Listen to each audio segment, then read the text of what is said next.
কোথাও যাওয়ার সময় আমি লেট হবই হব, তার একমাত্র কারণ হলো এই মালটা। আসলে ছেলে ভালো, শুধু রাত্রে একটু খালি। লেট তো হয়ে গেছি, বাট আমার হাসিটা দেখছো?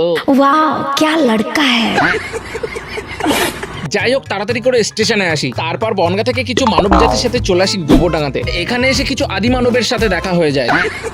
দেখো তো মানুষটাকে চিনতে পারছে নাকি। আর কিছু মেম্বার না আসায় আমরা 3 হরি আসি মেদিয়া বাউড়ে। আর এটা কিন্তু মানতেই হবে, শীতের সকালে মেদিয়া বাউড়ের পরিবেশটা জাস্ট অসাম। তারপর একটা কেক নিয়ে চলে আসি ইচ্ছে নানা রেস্টুরেন্টে। আর হ্যাঁ, আজকে এই ভদ্রলোকের জন্মদিন।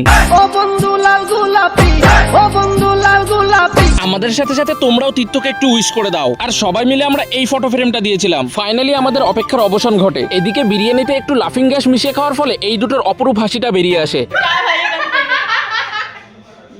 লোকজন কিন্তু নতুন লোকজন ঢুকছে না, বেরিয়ে চলছে। তারপর সেলিব্রেশন করে ফিরতে ফিরতে আমাদের সন্ধ্যা হয়ে গিয়েছিল। যাই হোক, টাটা।